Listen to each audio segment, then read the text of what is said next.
A música inspirou o texto da peça, o texto do filme e, acima de tudo, isso que as músicas, não só as músicas, mas o próprio cinema e a literatura e o teatro fazem, que é nos dar parâmetros para viver, né? Agora, uma curiosidade, a gente está aqui ao lado dos cadernos, né, de anotações dele, e eram muitos cadernos. São cadernos que ele acumulou ao longo da vida. Desde os 10 anos de idade, ele fazia esses cadernos de anotação estimulado pela mãe.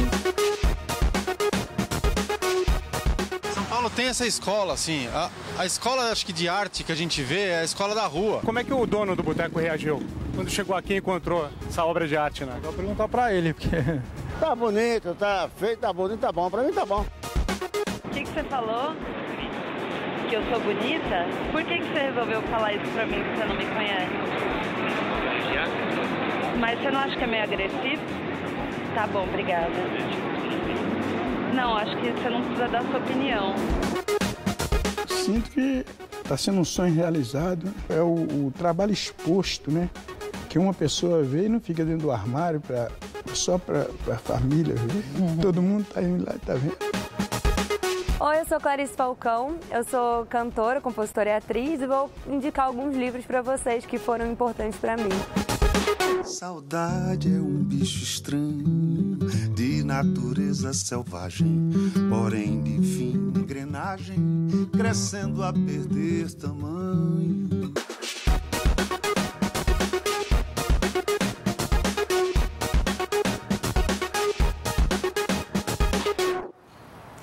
Olá, boa noite. 3 histórias de amor interligadas. 3 jovens envolvidos por sentimentos que às vezes só conseguem ser trazidos a partir de músicas. De músicas para cortar os pulsos. Que, aliás, é um título bom, né? É o título do filme, que já foi espetáculo de teatro e que a gente acompanhou as gravações. Nos últimos dias, a equipe do longa rodou São Paulo, passou pelo vão do MASP e também num karaokê no centro. Abandonada por você, tenho tentado te esquecer. Você cantou uma música ali de música para cortar os pulsos? É uma música Os pra... 2 pulsos e a orelha, e depois espremer, temperar, botar um Bloody Mary e beber. E tem um cheiro bom, ao qual eu não vou resistir. Você vai me olhar e eu vou entender. E eu quero te tocar em um pequeno sorriso. Esse texto aqui, o público conheceu primeiro no teatro. Isso. Mas quando você escreveu, você pensava num filme. Sim. Quando eu primeiro pensei nisso, era para ser um filme, porque era o que eu fazia naquela ocasião, 2008, 2009. Mas acabou virando uma peça primeiro porque sim, porque a vida vai tomando seus caminhos. E aí agora é um pouco voltar para casa, né? Estou de volta pro meu aconchego.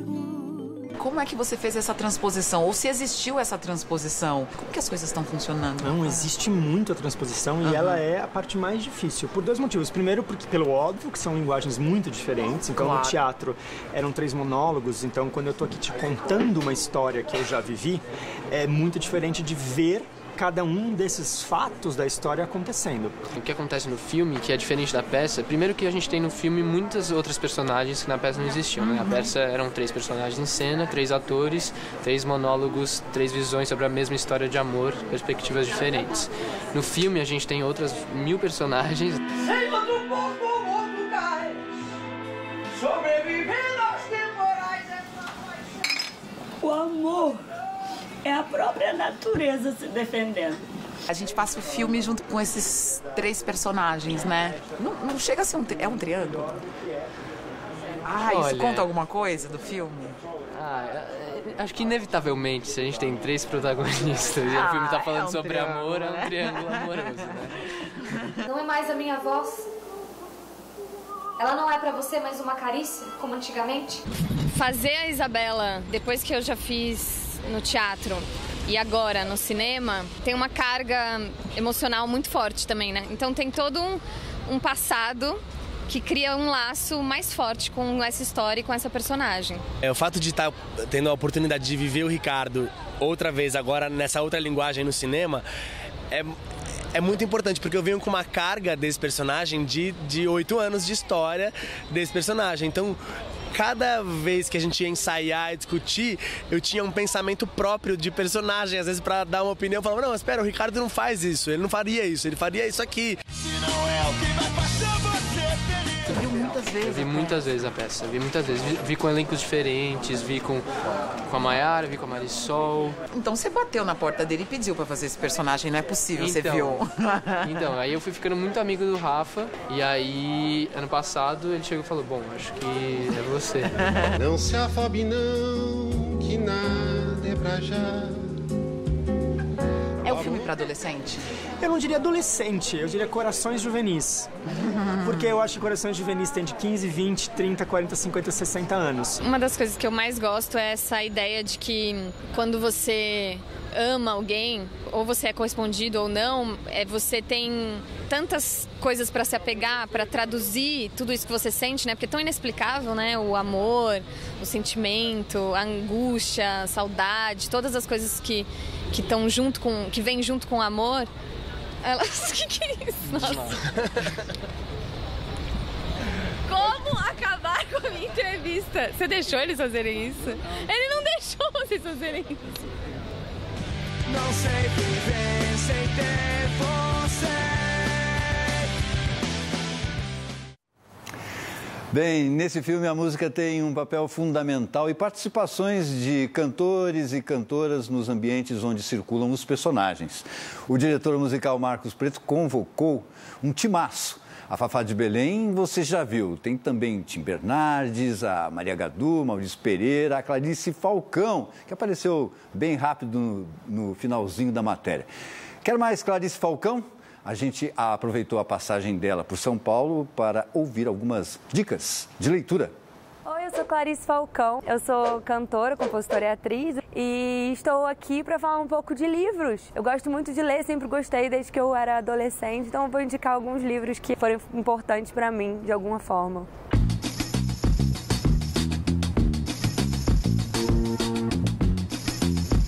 Um livro que me marcou muito foi O Noivo da Princesa. É uma mistura de contos de fadas com uma coisa mais bem-humorada, assim. Tem muita piada boa. É um livro muito engraçado que depois virou um filme nos anos 80 do Rob Reiner. Inclusive, quem fez o filme é a atriz que fez... Putz, esqueci o nome dela, mas é a atriz que faz a moça do House of Cards. Tanto o livro quanto o filme são muito divertidos e o livro é muito bem escrito. O livro ele é meio metalinguístico porque é a história de uma história, sabe? Ele tá contando uma história e começa a editar e fala essa parte tá chata, essa parte... Eu vou passar essa parte porque essa parte é um saco. E é muito engraçado. Oh, no. Is this a kissing book? O outro livro que eu queria indicar é um livro do Ítalo Calvino, que chama Cidades Invisíveis. O nome de Cidades Imaginárias é uma boa pergunta, Claudinha. Cidades Imaginárias ou Cidades Invisíveis? Cidades Invisíveis, né? Tá bom. Não, porque o outro livro é O Cavaleiro Inexistente. Enfim, voltando de onde estava. Esse livro é um livro muito bonito e é um livro muito fácil de ler, porque cada capítulo é independente do outro, você não precisa ler na ordem, você não precisa terminar de uma vez, você não precisa lembrar o que você já tinha lido.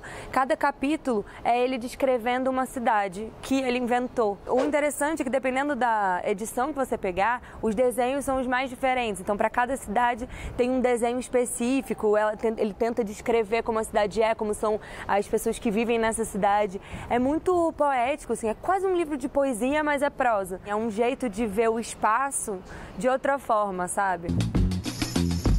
Eu sempre gostei muito de livros de mistério. Sempre fui muito fã da Agatha Christie. Eu virava a noite lendo os livros dela. Eu acho que eu li uns 40 e tantos livros da Agatha Christie. E eu acho que um bom para começar, um clássico, é o Assassinato no Expresso Oriente. Eu sempre gostei muito de livro que te prende, te agarra, assim, porque ainda mais hoje em dia as pessoas têm, com tanta coisa, internet e tal, quando um livro consegue te prender e você consegue ficar completamente absorto por aquele universo, é muito gostoso. Ela quase faz montagem, assim, ela é quase edição de vídeo, só que no livro. Tanto que já teve várias versões também cinematográficas maravilhosas, inclusive uma bem recente, que parece que é muito boa, ainda não vi.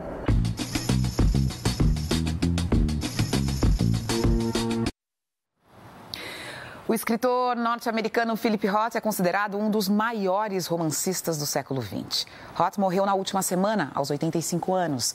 Deixou para os milhares de leitores mais de 30 livros. O menino de origem judaica, nascido no subúrbio de Newark, em Nova Jersey, conseguiu transformar em histórias as contradições da sociedade americana depois da Segunda Grande Guerra e dissecou nossos maiores medos. 3 escritores falam da obra desse gigante da literatura.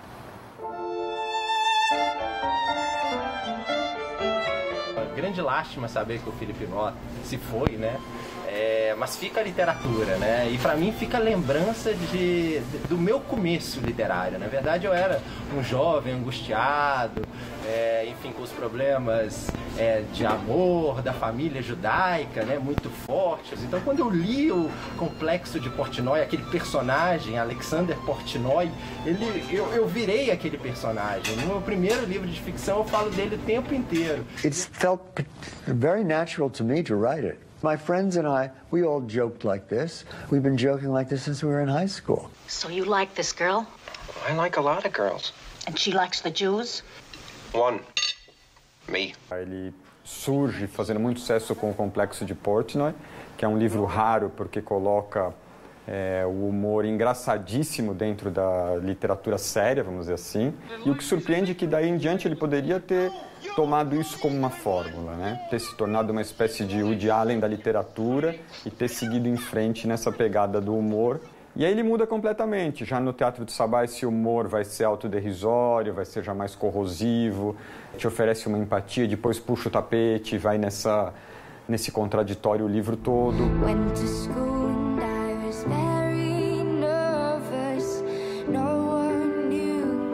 What I would try to do in American Pastoral, in America the Communist, and again in The Human Stain, was to personalize the historical. Ele expôs a contradição da América. Ele mostra que aqueles que aderiram ao sonho da propriedade, casar com a Miss New Jersey, ter o emprego perfeito, a família perfeita, o churrasco no quintal, aqueles caras vão ser derrubados pela história. Mas não só eles, os que optam em sair, a contracultura também é derrubada. E aí que ele é genial. Stop judging me and stop judging her! Jesus Christ! O que vai aparecer de maneira original, já que foi tratada por muitos autores, mas que é o tema fundamental da modernidade, é a falta de sentido da vida. A obra dele é isso do começo ao fim. Dentro do banheiro estava meu pai, completamente nu. E o primeiro livro que me impactou, porque foi o primeiro que li também, foi Patrimônio. Com esse homem que sente já, nos primeiros capítulos, uma questão cardíaca, já sente a sua própria finitude e se depara com o pai com um câncer inoperável e ele vai ter que lidar com esse final do pai, pressentindo, já sentindo o próprio a caminho. Ao me ver, esteve prestes a cair no choro. Com a voz mais desesperada que eu já ouvira dele ou de qualquer um, me contou que não fora difícil deduzir. Eu me caguei, disse. A isso ele chama patrimônio. Então esse era o patrimônio. E não porque limpar aquilo tudo fosse simbólico de alguma outra coisa, e sim porque não era, porque era apenas e tão somente a realidade vivida daquilo que era. No Homem Comum, ele está falando disso. Termina com um sujeito que vai fazer a sua não sei quantas operações no coração e ele decide que quem manda é ele. Não é o corpo que carrega e decide tudo. Parada cardíaca. E aí ele decide pela anestesia geral naquela operação e acontece o que ele mais temia. Ele morre sem perceber. Deixou de ser, libertou-se do ser sem sequer se dar conta disso. E o livro termina assim. Há muitas literaturas que encapsulam muito as realidades em nome de uma forma que eu admiro muito, eu gosto disso também como leitora. Mas quando esses autores de um realismo que tira dessa cápsula e dá essa realidade permanente de aumento nela... O grande autor, eu acho que é exatamente isso, ele não precisou querer ser universal. Ele tratou do mundo dele, do mundo que ele conhecia e conseguiu fazer uma literatura que interessa a todos.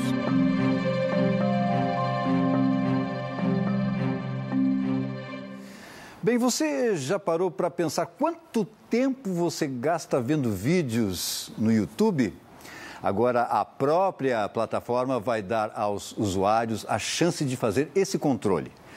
O YouTube anunciou o lançamento da ferramenta chamada Take a Break, que no Brasil foi batizada como Lembrar-me de fazer uma pausa. Com ela, o usuário poderá receber notificações a cada 15, 30, 60, 90 ou 180 minutos. Vai funcionar como um lembrete que pausa automaticamente os vídeos. Ainda não há data para a ferramenta chegar ao país. E antes que você peça um break, vamos fazer a nossa primeira parada, Adriana? É melhor, né? A gente vai repassar a trajetória dos grafiteiros, os gêmeos, nesses 30 anos de Metrópolis. E também tem um passeio pela nova ocupação do Itaú Cultural. O homenageado é o professor, crítico literário, pensador brasileiro, Antônio Cândido. A utopia faz você subir acima de você mesmo. Enquanto que agora nós estamos numa era de homens inferiores. Não existem grandes homens.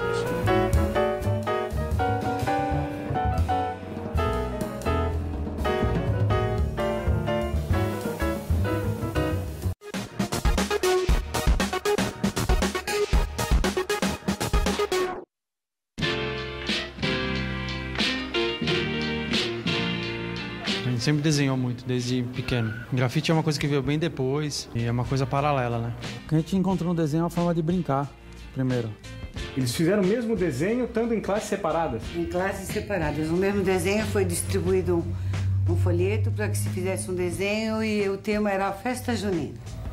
E os dois fizeram o mesmo desenho, riquíssimo em detalhes e todos os mesmos detalhes. Que momento que vocês estavam há 30 anos atrás? Estava dançando break na São Bento nessa época. Na mesma época a gente conheceu a cultura hip hop na rua. E aí entendeu que tinha grafite dentro da cultura hip hop. A gente achava legal os caras pintarem as paredes. A gente já desenhava, a gente falou, pô, isso é legal. Você pegar um desenho que tá no papel e passar por uma parede.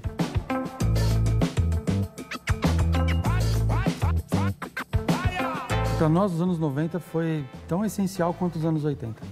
Porque nos anos 80 a gente encontrou a ferramenta que era o grafite, encontrou o suporte que era a cidade, mas os anos 90 foi tipo um divisor de águas, assim, de você... Tá, você faz grafite, você pinta, mas e aí? Onde está teu estilo? Cadê a sua linguagem? Qual que é o motivo que a gente está aqui nessa missão?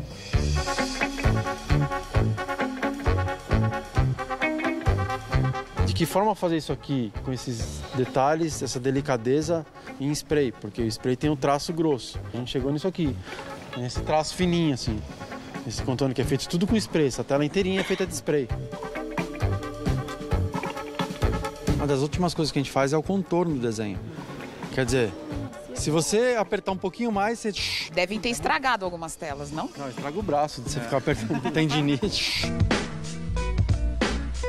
São Paulo tem essa escola, assim, a escola, acho que de arte que a gente vê é a escola da rua. Então tem muito artista brasileiro bom que tá aí, né, meu? Tá pintando aí na rua. Como é que o dono do boteco reagiu quando chegou aqui e encontrou essa obra de arte, né? Eu vou perguntar pra ele, porque... Tá bonito, tá feito, tá bonito, tá bom. Pra mim tá bom. A gente começou também a ir pra fora nessa época. Em 98, a gente recebeu o primeiro convite. Quando esses caras vieram pra cá, eles viram tudo isso. E viram que a gente tinha um estilo que era muito diferente do que eles estavam acostumados a ver. E o pessoal lá valoriza muito, assim, a arte. É diferente do Brasil. No Brasil você tem que trabalhar muito para chegar em determinado lugar. Lá é mais fácil o pessoal reconhecer, né? Essa transição da rua para as galerias, teve alguma crise de consciência em vocês? Foi tranquila? Não, pra gente é normal, porque a gente divide, né? Rua é rua, grafite em rua é rua. Isso aqui é outra coisa, é outro universo, totalmente diferente da rua.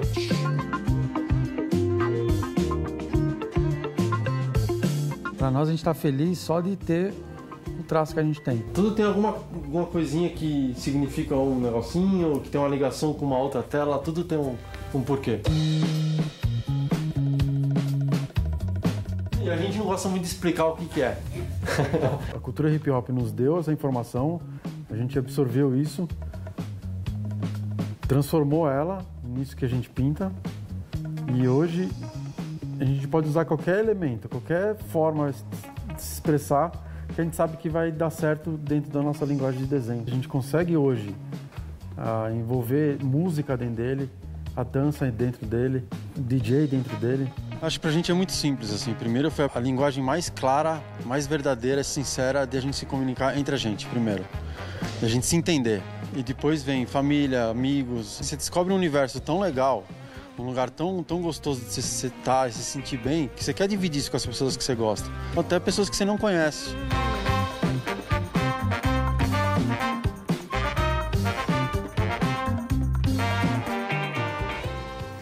Pois é, e essa obra que está aqui atrás de mim é dos Gêmeos. E os Gêmeos têm muita história aqui no Metrópolis. É isso aí, todo domingo tem reportagem especial comemorando os 30 anos do programa.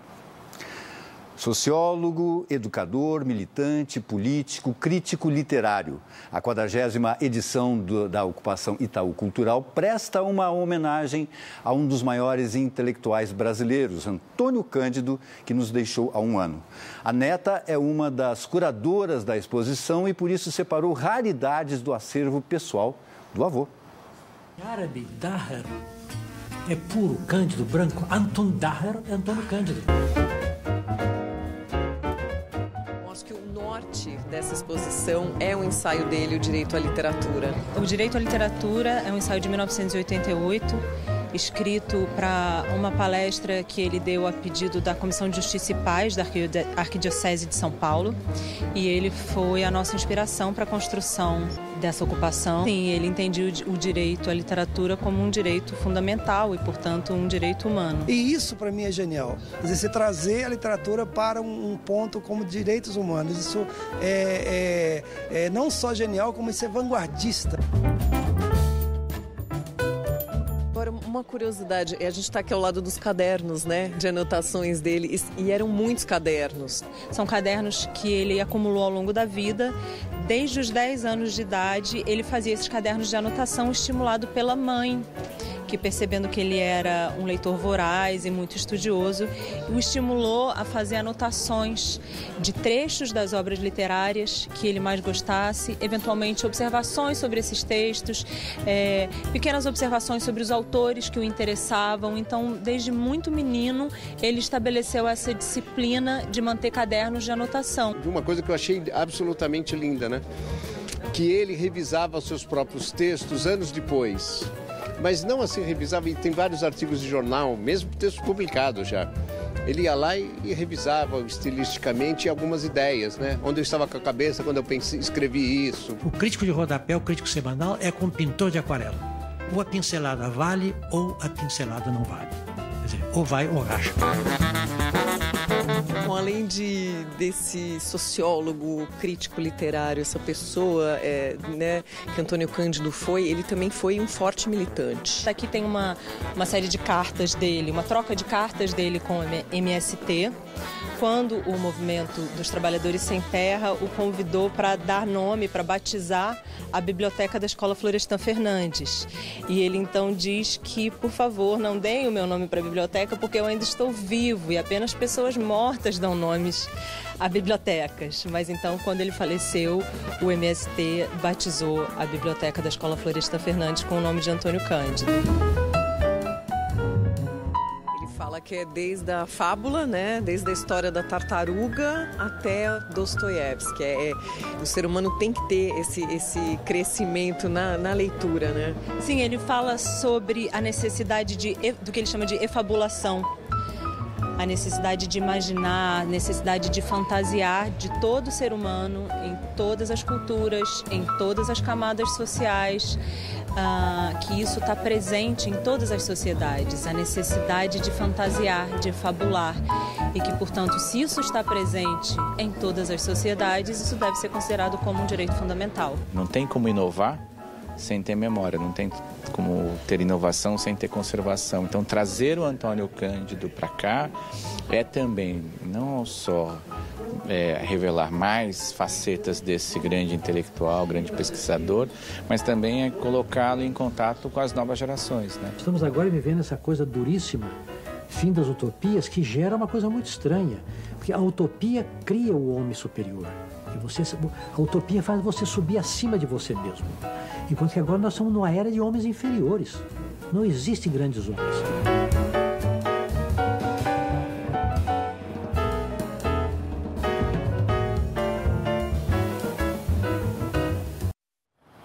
A gente vai para o intervalo para você pensar nessa frase do Antônio Cândido e volta com Lenine aqui no estúdio. É boa música e um bom papo. Fique com a gente. Saudade é um bicho estranho, de natureza selvagem, porém de fina engrenagem, crescendo a perder tamanho. E vê se minguar de coragem.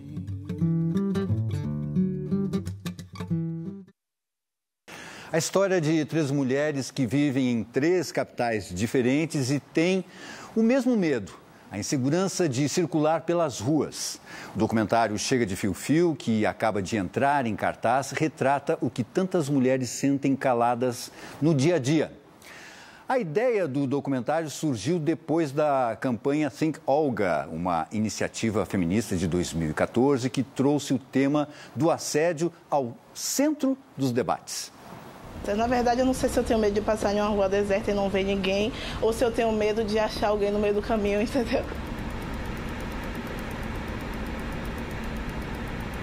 Eu tenho medo de ser agredida, eu tenho medo de estupro. Chega de Fio-Fio fala de um assunto que é assédio e que é um assunto super falado ultimamente, mas que é fruto aí já de uma campanha que foi criada em 2014. Que campanha que é essa e como é que ela foi criada?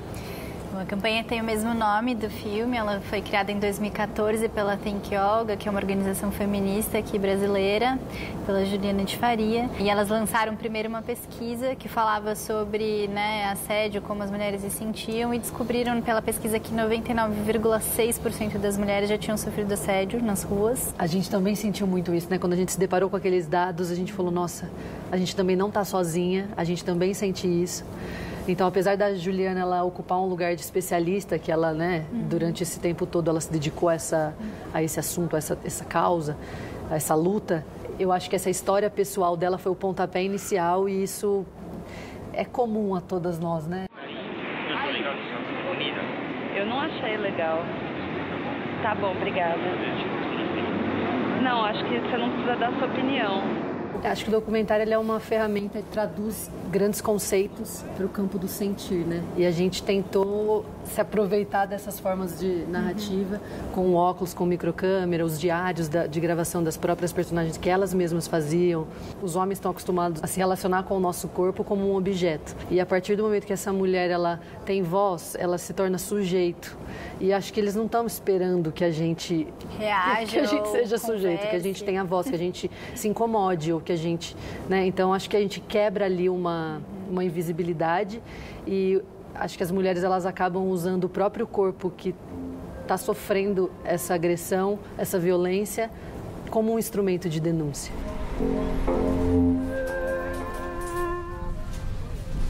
Eu não me sinto segura em nenhum transporte público, em nenhum meio de se locomover. Sempre varia, né? Se o ônibus está vazio, é uma forma, às vezes é um olhar. Para as pessoas pode parecer que nada está acontecendo, mas a gente sente, né? Agora, o documentário ele é muito permeado por essa questão muito do medo e da insegurança da mulher no espaço público. Né? A nossa pergunta norteadora era se as cidades eram construídas para as mulheres e se as cidades tinham um gênero. E a nossa grande hipótese é que sim, e que o gênero, obviamente, é masculino da cidade. Então, a gente tem que escolher a rua mais iluminada, o melhor horário para sair de casa, a roupa que talvez seja tranquila, que não existe, a gente descobriu, o ponto de ônibus menos vazio, o lugar que é menos ermo. Então, são várias preocupações que as mulheres relatam e que os homens não têm. Não é a minha roupa, não é por mim que o cara se interessa. É uma demonstração para ele, ou para os amigos, que eles podem chavecar a pessoa que está passando na rua. São esses embates que vão trazendo toda essa complexidade, né? Do que significa ser uma mulher negra, do que significa ser uma mulher gorda, do que significa ser uma mulher trans, o que significa ser uma mulher branca, mas que também sofreu. A Teresa tem histórias desde a adolescência que ela conta. Então, é um caleidoscópio um pouco, assim, com o máximo de diversidade possível, né? A gente não está aqui pedindo nada, não. A gente só quer ocupar um lugar que é nosso.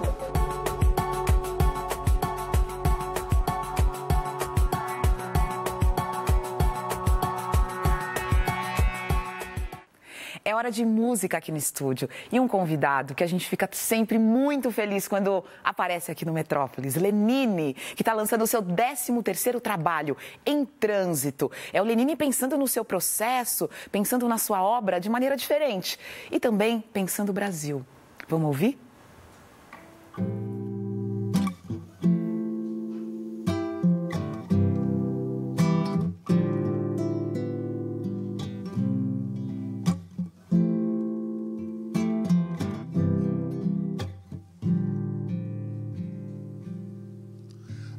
Ser leve, leva suave, nada que entrave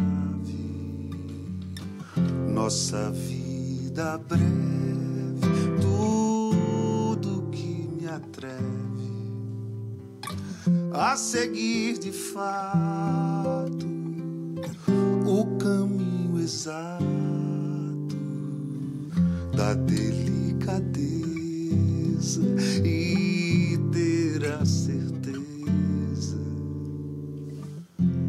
de viver no afeto.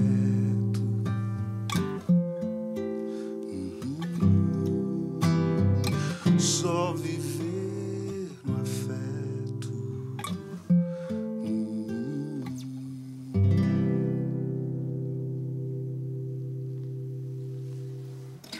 Lenine, Em Trânsito, no Metrópolis.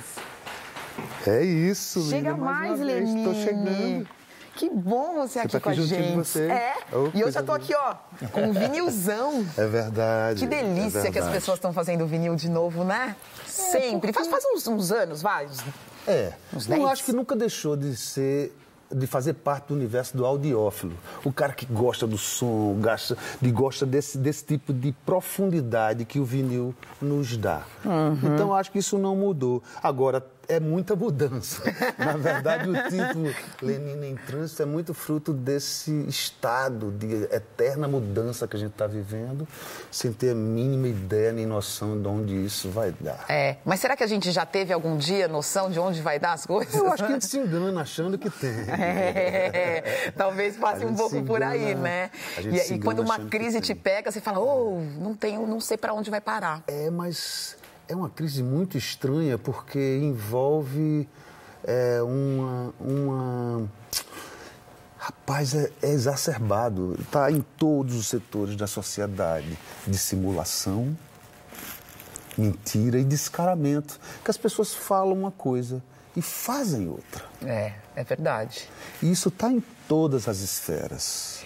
Isso é preocupante, sabe? Isso é uma coisa que, eu, como um cara que trabalha com sentimento, cara, eu trabalho com crônica.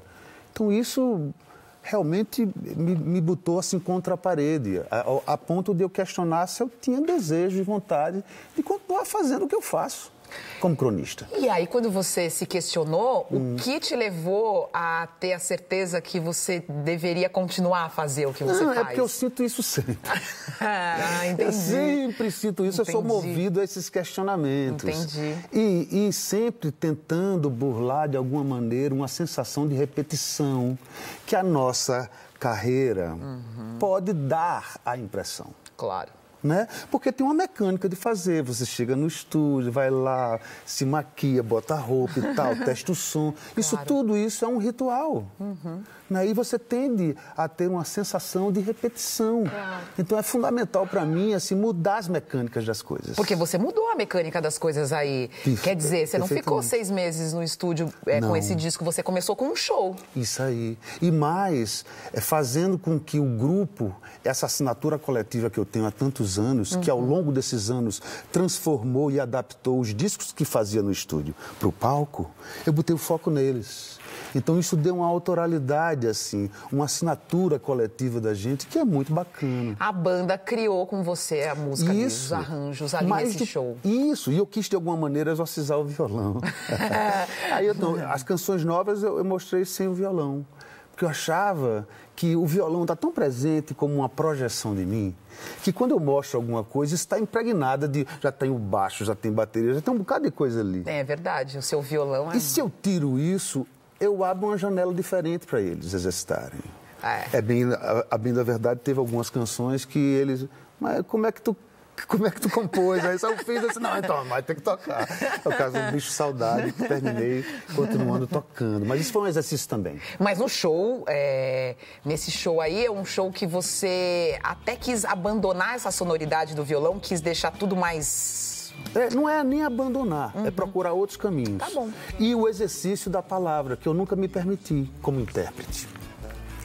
Porque estava associado ao que eu toco. Então, entendi. No momento em que eu tiro isso como um elemento de cena, eu posso mergulhar na palavra, eu posso mergulhar no outro relevo sonoro.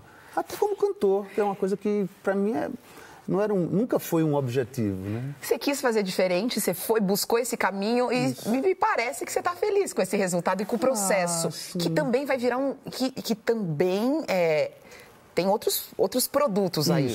Tem DVD a partir desse show e um documentário do Canal Brasil. Um documentário sobre o processo. Sobre o processo. Tudo exposto, como foi feito, a maneira como foi feito, como capítulos de um romance, de um livro. E tem uma coisa bacana também que me permitiu, as canções inéditas do Em Trânsito, eu começo a produzir agora no estúdio. Então é possível que daqui a 2 anos, 2 anos e meio, quando eu estiver encerrando a turnê do Em Trânsito, eu deva estar lançando um disco de estúdio chamado Transitado, ou coisa que valha. Que bom, né? Porque aí é um processo inverso, ao invés do ao vivo. Até porque para mim sempre foram 2 equações diferentes. Fazer disco é um momento que eu quero tocar com quem eu nunca toquei. Entendi. Entende? É um momento de experimentação. Entendi. Eu ainda consegui preservar isso, porque é bacana. Eu sei que você tem uma ligação profunda com essa questão ambiental, com a luta pela preservação do meio ambiente, pela valorização da nossa cultura. E no seu disco aqui, é claro que vai ter, né? Sempre. É claro que tem, é a maneira onde eu me ponho, onde eu posso... de uma maneira mais eloquente, mais direta, mais transparente, mostrar o que eu sou, as questões que me comovem, o que me... E acho assim, tudo bem, tem a coisa do ambientalismo, que sempre está presente, mas a questão indígena é uma questão muito séria, cara. Agora a gente está vivendo esse caos todo, e é justamente nesse momento onde a atenção é toda para esse governo louco, para essa coisa de uma eleição, estão se fazendo atrocidades, oficialmente. Estão invadindo as terras as poucas terras que ainda tem, não se demarcou ainda. Então a questão é muito séria indígena, sabe? E a gente está perdendo uma cultura, um conhecimento que eu não entendo tamanha burrice. Como a gente se posiciona diante de tanta coisa que está acontecendo hoje, Lenine? É difícil. Eu fico, É difícil. Porque me parece que a gente é empurrado a se posicionar para tudo, não? Eu acho que a gente tem que... Claro, a gente tem que se posicionar, mas a gente não pode pensar um pouco, a gente não pode analisar, a gente não pode... A impressão que tem que não adianta muito.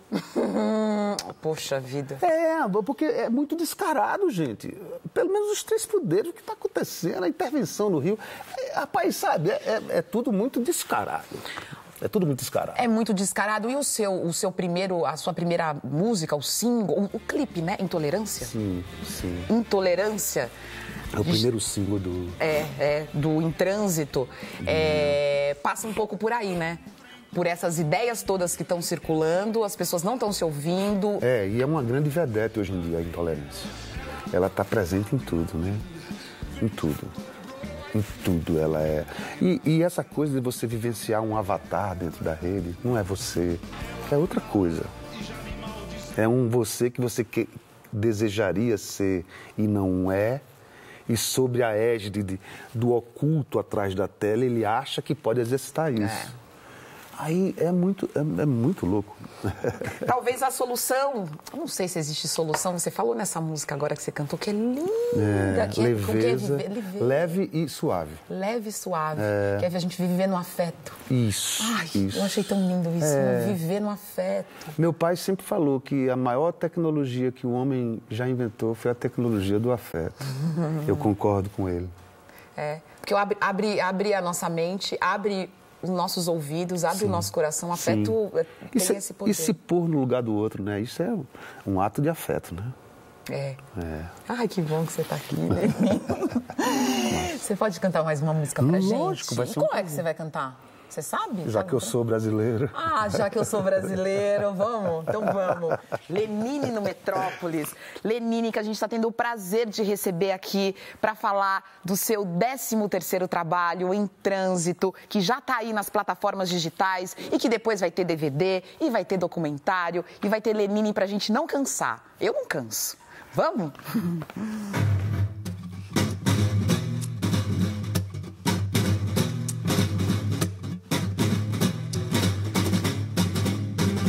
Já que sou brasileiro e que o som do pandeiro é certeiro, tem direção. Já que subi nesse ringue, o país do swing é o país da contradição. Eu canto o rei da levada, na lei da embolada, na língua da percussão. A dança mugango dengo, a chega do mamulengo, o charme dessa nação. Quem foi que fez a samba? Quem foi que fez o coco samba? Quem foi que fez a ema gemer na boa? E quem foi que fez do coco um cocar? Quem foi que deixou o moco no lugar? Quem foi que fez do sapo cantor de lagoa? Já que sou brasileiro, do tempero, do batuque, do truque, do picadeiro, do pandeiro, do repique, do pique, do funk rock, do toque da platinela, do samba na passarela, dessa alma brasileira, despicando da ladeira na zoeira da banguela. Essa alma brasileira, despicando da ladeira na zoeira da banguela. Quem foi que fez o samba embolar? Quem foi que fez o coco sambar? E quem foi que fez a ema gemer na boa? Quem foi que fez do coco um cocar? Deixou um oco no lugar? Quem foi que fez do sapo cantor de lagoa?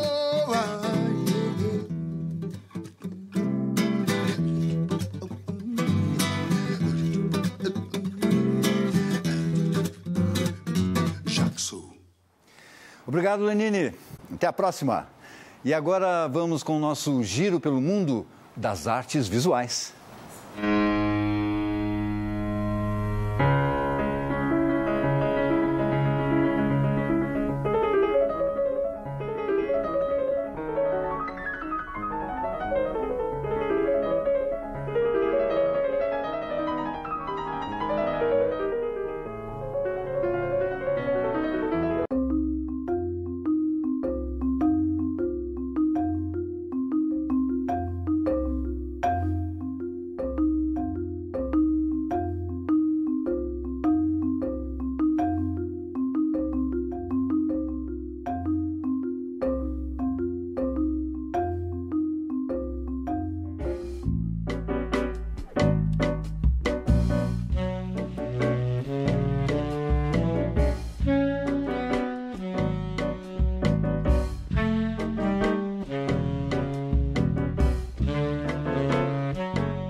No próximo bloco, a história do fotógrafo que sempre foi conhecido na sua comunidade, mas que agora ganha visibilidade.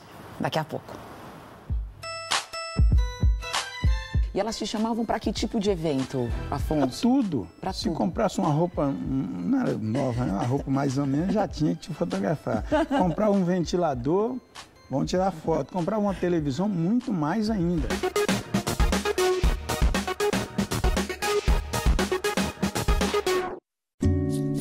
Carnes selecionadas, atendimento especial, encontros marcantes, onde os grandes negócios acontecem, porque celebrar é preciso. Para nós, churrasco é mais que tradição, é arte. Churrascaria Vento Aragano, a arte de fazer churrasco. Avenida Rebouças, 1001, Jardins. Um passatempo que virou profissão. Um fã do Eurovision cultiva um hobby bem particular. Ele reproduz os destaques do festival com miniaturas de Lego, animadas em stop motion. E ainda, Bauhaus ganha documentário em comemoração ao seu centenário. Escola de design e arquitetura que revolucionou a estética do século XX. Onde está o espírito da Bauhaus? É algo que ainda se vê hoje ou foi realmente uma trupe visionária de sonhadores? Domingo, 8h30 da noite e quinta, 1h30 da manhã. Camarote 21.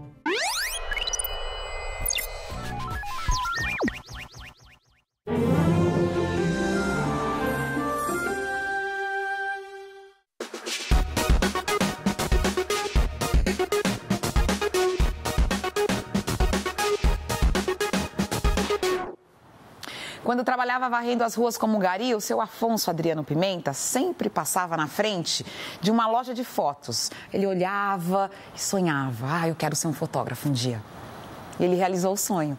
Hoje, os registros dele, feitos lá nos anos 70, 80, são destaque de uma importante revista de fotografia brasileira. E eu tive o imenso prazer de conversar com esse grande fotógrafo.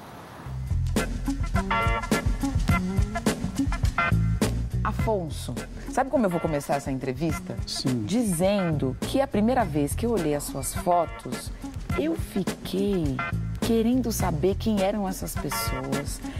Eu fiquei pensando na minha infância. Quando você olha para essas fotos agora, o que você pensa? Você vê o que aqui? Eu sinto que está sendo um sonho realizado. É o trabalho exposto, né? Que uma pessoa vê e não fica dentro do armário só para a família ver. Todo mundo está indo lá e está vendo. Depois da primeira exposição em Minas Gerais no ano passado, o trabalho de Afonso Adriano Pimenta agora está na capa da revista de fotografia Zoom. A visibilidade veio com o projeto Fotógrafos do Morro, que atua na recuperação das imagens clicadas principalmente nos anos 70 e 80 em Aglomerado da Serra, uma das maiores favelas de Belo Horizonte. Você foi documentando ali o crescimento do lugar, a transformação do lugar. Mudou muito? Mudou. Quando eu comecei a trabalhar ali, as casas eram tudo de madeira. Era madeira, lata, papelão, essas coisas assim. Pau a pique, o Ataí, que era uma cerca de pau a pique. Hoje não, hoje se você ver lá, as casas têm 3, 4 andares, tem sauna, tem tudo lá. É uma coisa assim. Essa foto é aniversário de quem? Da Renata. Nesse dia ela estava fazendo 6 anos. Tem muita gente da família dela que eu vou acompanhando. Agora nasceu o filhinho dela, que já está grandinho já. Eu acho que o caso do Afonso é um caso até razoavelmente comum na história da fotografia, que é de alguém que trabalhou com muita dedicação num contexto, que fotografou um lugar, uma realidade, um grupo, e que fez aquilo com tanta dedicação que aquilo extrapolou aquele lugar e revelou uma dimensão social muito maior sobre quem nós somos, né? E elas te chamavam para que tipo de evento, Afonso? Tudo. Se comprasse uma roupa não era nova, né? Uma roupa mais ou menos, já tinha que te fotografar. Comprar um ventilador, vão tirar foto. Comprar uma televisão, muito mais ainda. E porque essas fotografias, elas eram tiradas na situação de mandar para alguém que estava longe e queria saber da evolução da pessoa, né? A sua fotografia é a fotografia de sair com o equipamento. Sair com o equipamento e para casa das pessoas. E né? eu vendo o meu trabalho, porque as pessoas já conhecem e conhecem o meu trabalho, conhecem também a minha pessoa, sabe da minha índole, sabe do meu caráter. E aí eu passando na rua, eles me chamam, contratam, toda a vida foi assim. Entendi. Mesmo agora com a época do celular. Mesmo com a época do celular, você ainda tem cliente? Tem, não acabou não. As pessoas que foram retratadas pelo Afonso Adriano estão orgulhosas, altivas, celebrando suas conquistas. Uma imagem positiva e real da população pobre e negra que nunca ganhou projeção. Olha essas fotos. São de um período em que o Afonso fotografava os frequentadores dos bailes de música black em Minas Gerais. Momentos que compõem um acervo de 80 mil imagens dos últimos 35 anos. E até hoje eu ainda confiro os negativos, né? Tem dia que eu pego um bolo de negativo e vou folheando eles, olhando, para ver a medida do tempo, né? O que se passou, o que aconteceu naquela época. Antes de ser fotógrafo, Afonso Adriano foi gari, metalúrgico, porteiro, segurança. Viajou por muitos países trabalhando na construção civil. Aprendeu o ofício, sua paixão, com João Mendes, outro fotógrafo da comunidade. E foi desenvolvendo seu estilo. E você trouxe essa câmera aqui hoje? Você vai sair fotografando São Paulo hoje? Não, você sabe que uma coisa é que a máquina é tão costumeira, a bolsa é tão costumeira sair... Porque eu só me dou bem se eu estiver com essa bolsa. Se eu estiver com a bolsa, eu me sinto como eu estou numa festa, fotografando, trabalhando. Mas se eu estiver sem a bolsa... Você viu quando uma mulher sai sem uma bolsa? Assim sou eu, saindo sem um maquinário de trabalho.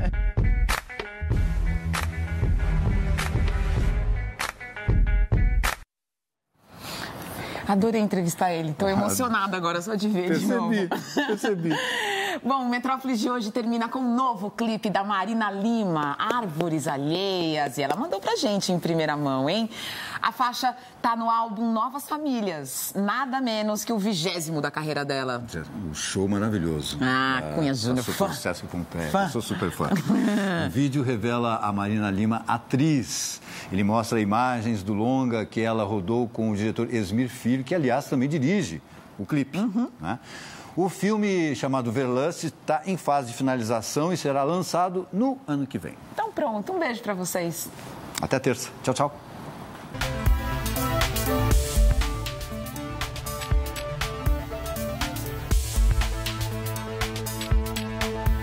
Agora que eu tô bem focada, até pensando em ter um filho e apostando na felicidade desse ciclo. O que você quer? Agora que ganhei destaque, que peguei de volta o fio de peitar escolhas, enquadrar os meus desvios.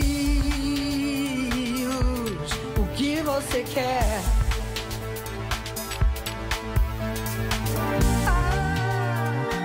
Pare de sonhar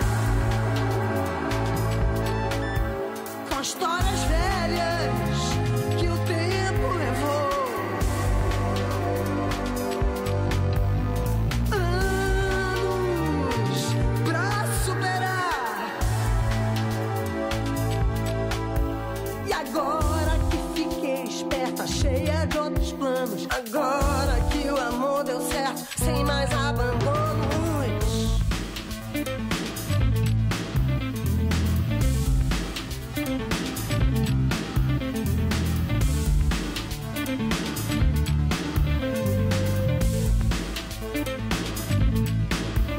Segue o seu caminho, que eu vou regar minhas plantas, destilar poesia e ser feliz. Esta sombra de árvores alheias.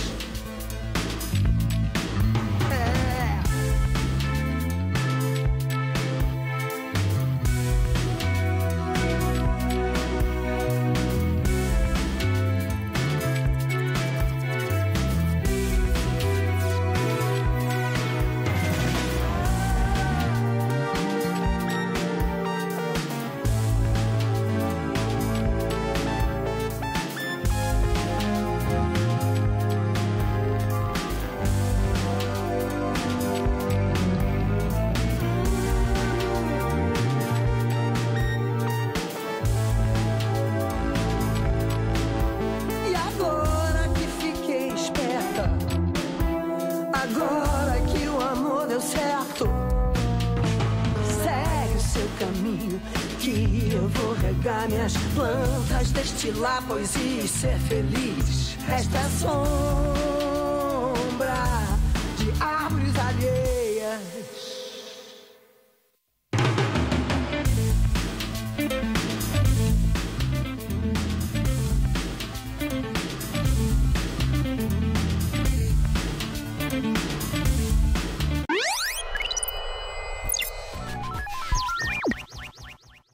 Metrópolis.